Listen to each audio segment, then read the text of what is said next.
আকাশের নিচে জমিনের উপরে যখন তোমার আব্বা জানকে কেউ নবী বলে মানতে চাই নাই, নারীদের মধ্যে সর্বপ্রথম আমি খাদিজা নানা তোমার আব্বা জানকে নবী বলে ইমানের কালিমা পড়ে মুসলমান বেনেছিলাম।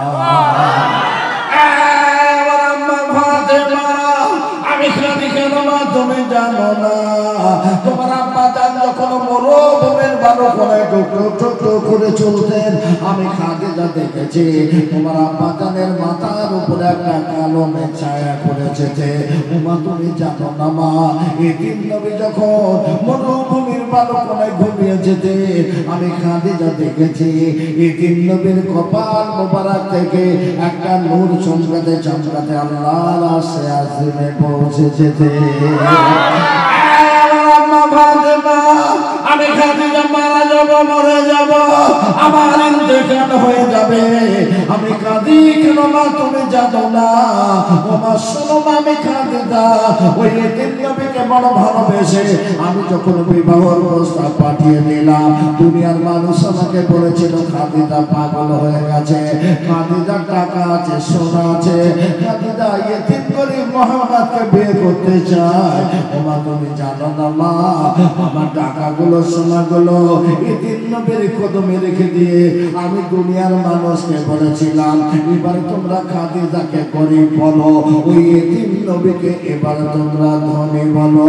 ও মামা ফাতেমা তুমি জানো না আমি মারা যাব, মরে যাব, আমার ইন্তেকাল হয়ে যাবে মা, ওই এতিম নবীকে আমি কার কাছে রেখে চলে যাব। ছোট ফাতেমা ডাক দিয়ে বললেন মা কেঁদো না, কেঁদো না মা, ওই এতিম নবীর দায়িত্ব আমি ফাতেমা আমার নিজের কাঁধের উপরে আমি উঠিয়ে নিলাম। বাবু শরীয়তে তিনটে জিনিসকে তাড়াতাড়ি করার কথা বলা হচ্ছে, তিনটে জিনিস। এক নাম্বার হলো যখন নামাজের ওয়াক্ত হয়ে যাবে নামাজটা তাড়াতাড়ি আদায় করবে। জোহরে 12:30টায় আজান হচ্ছে, একটা জামাত, আপনি চিন্তা করছেন আমি কাজটাকে শেষ করে নামাজ পড়ব, অর্থাৎ একটাই আমার নামাজ হবে না, আমি 1:30টার দিকে পড়ব, মনে মনে ভাবছে, কিন্তু আপনার মওত আছে 1টায় 20 মিনিট 25 সেকেন্ডে, আপনি তো জানেন না। আপনি একটাই জামাতে নামাজটা পড়লেন না, 1টায় 20 মিনিট 25 সেকেন্ড আপনার মওত, এই একটা ওয়াক্তের নামাজ আপনার কাঁদা যাবে। যেহেতু আজান হয়ে যাবে তাড়াতাড়ি নামাজ আদায় করবে। 2 নাম্বার হলো কোন মানুষের যখন ইন্তেকাল হয়ে যায় তাড়াতাড়ি করে তাকে দাফন করো। 3 নাম্বার কোন ছেলে এবং মেয়ে বালেগ এবং বালেগা হয়ে গেল তাড়াতাড়ি তাকে বিবাহের ব্যবস্থা করো, কেননা এই সন্তান যদি কোনো জেনা ব্যভিচারে লিপ্ত হয়ে যায় এর দায় হবে তার পিতা মাতার উপরে। যেহেতু ফাতেমা একটু বড় হলেন, রাসূল বলেন সাহাবীরা আমার আম্মার বিয়ে দেব, আমার আম্মাকে বিবাহ দেব, দ্রুত গতিতে সর্বপ্রথম 1 খতম কোরআন তিলাওয়াত যদি করতে পারবেন আমার আম্মা ফাতেমার সঙ্গে তার বিয়ে হবে। এই রাসূলের কন্যা ফাতেমাকে বিবাহ করতে চায় নাকি এমন কোন সাহাবী আছে নাকি? আছে। সাহাবীরা বসে গেলেন, আমার নবীর একজন সাহাবী ছিলেন, নাম ছিল সালমান ফারসি। হুজুর আমার চিন্তা করলেন যদি আমি নবীর বেটিকে বিবাহ করতে পারি আমার জীবনটা ধন্য হয়ে যাবে। সালমান ফারসি হুজুর কোরআন নিয়ে বসে গেছে, অন্যান্য সাহাবীরাও বসে গেছে, কিন্তু হযরত আলী দরজায় দাঁড়িয়ে কোরআন পাঠ করছেন। কেন? আমি আলী বড় গরীব, আমি নবীর বেটিকে বিবাহ করব কি করে? আলী কাঁদছেন। পিছন থেকে আলীকে একটা ধাক্কা দিলেন, আলী বসে যাও। হযরত আলী পিছন থেকে তাকিয়ে দেখছেন যে ধাক্কাটা দিলে উনি অন্য কেউ নয়, উনি হলেন জিবরাইল আলাইহিস সালাম। হযরত আলী বসে গেলেন, সাহাবীরা কোরআন পড়ছে, আলী কোরআন পাকটা নিয়ে মাত্র 3 বার সূরা ইখলাস তেলাওয়াত করে কোরআন পাকটা বন্ধ করে বসে আছেন। সালমান ফারসি হুজুর সর্বপ্রথম কোরআন তেলাওয়াত করলেন, এক প্রথম উঠে দাঁড়িয়ে বললেন, ইয়া হাবিবাল্লাহ ইয়া রাসূলুল্লাহ, আমি সালমান ফারসি সর্বপ্রথম এক প্রথম কোরআন তেলাওয়াত করেছি।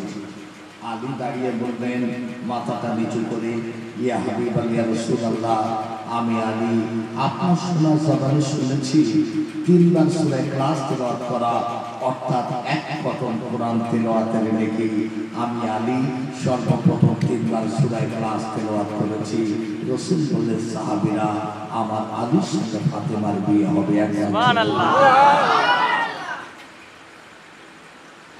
হযরত আলীর সঙ্গে ফাতেমার বিবাহ হয়ে গেল। একটা বছর যেতে না যেতে আমার আল্লাহ পাক একটা পুত্র সন্তান দিলেন।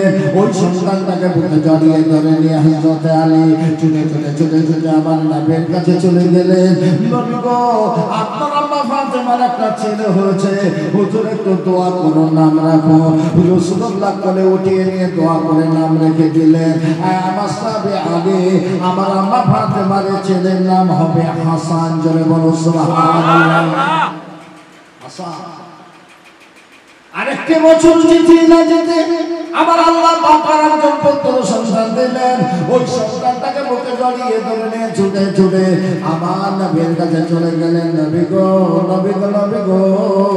আপনার আম্মা ফাতেমার আর একটা ছেলে হয়েছে, হুজুর একটু দোয়া করুন, নাম রাখো।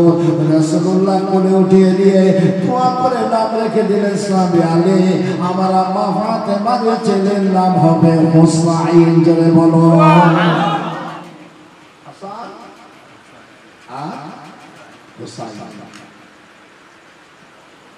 আল্লাহ নবী বললেন, সাহাবীরা শোনো, মান আহাব্বা সুন্নতি ফাকাদ আহাব্বানি ও মান আহাব্বানি কানা মাই ফিল জান্নাহ।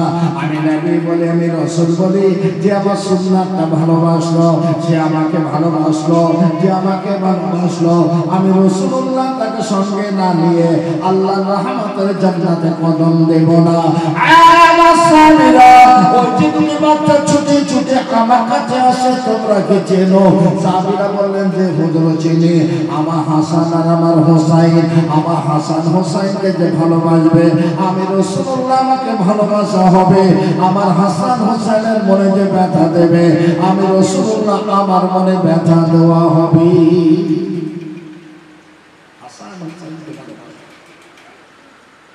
আল্লাহ বলছে তোমরা আমার হাবিবকে ভালোবাসো, আর হাবিব বলছে এই সাহাবীরা আমার হাসান হোসাইনকে ভালোবাসে।